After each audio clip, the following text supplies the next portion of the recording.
In the late 1800s, Thomas Otto and his family moved into a mansion at the corner of Eaton and Simonton Streets in Key West, Florida, now known as the Artist House. The Ottos were known to be stern with their servants, sometimes even mistreating them. It was the treatment of one such Haitian servant that provides a twist in this story. This woman was hired to take care of their son, Robert. One day, Mrs. Otto supposedly witnessed her practicing black magic in their backyard and fired her. Before she left, the woman gave Robert a lifelike doll which stood 3 feet tall, has buttons for eyes, human hair, believed to be Robert's, and was filled with straw. Dolls that resembled children were not unheard of during this time, but this one proved to be special. Robert named the doll after himself and often dressed it in his clothes. Robert, the doll, became his trustworthy companion. He took it with him on shopping trips into town. The doll had a seat at the dinner table where Robert would sneak at bites of food when his parents weren't looking. Robert would even be tucked into bed with the boy at night. Soon this innocent relationship took on a strange nature. Soon after, Robert chose to be referred to by his middle name, Jean, after being scolded by his mother. He told her that Robert was the doll's name, not his. Jean was often heard in his toy room having conversations with Robert. Jean would say something in his childish manner and responses could be heard in a much lower voice. Sometimes Jean would become very agitated, worrying the servants and his mother. She would, on occasion, burst in to find her son cowering in a corner while Robert sat perched in a chair or on the bed glaring at him. This was only the beginning.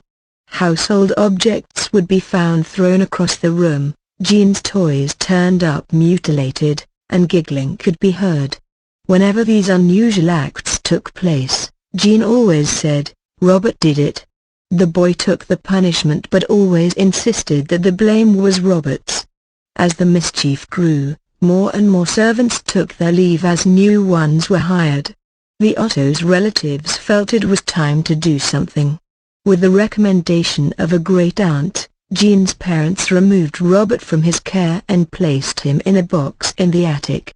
This is where he resided for many years. After the death of his father, Jean was willed his boyhood home. He decided to live in the Victorian mansion with his new wife.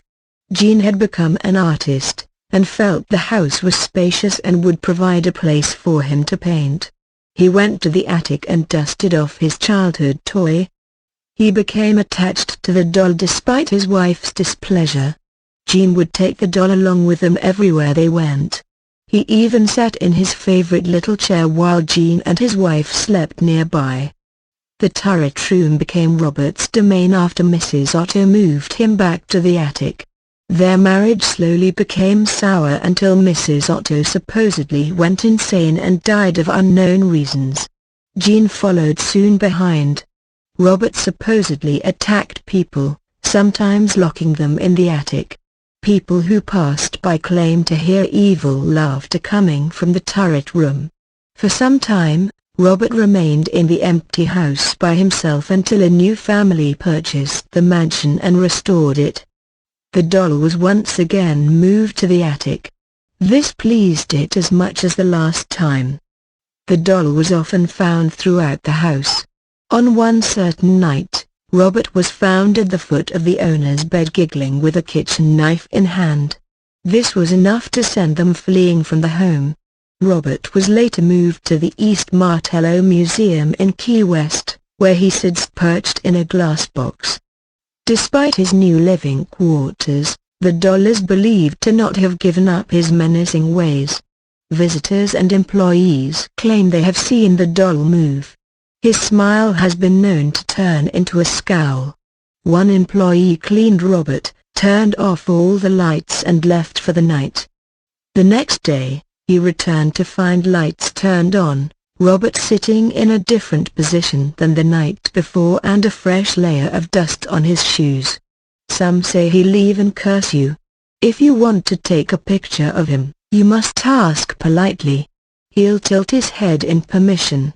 However, if he doesn't and you take the picture anyways, a curse will befall upon you and anyone who accompanied you to the museum.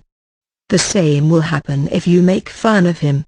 To this day, Robert remains at the East Martello Museum in his sailor suit clutching his stuffed lion, continuing his menacing ways.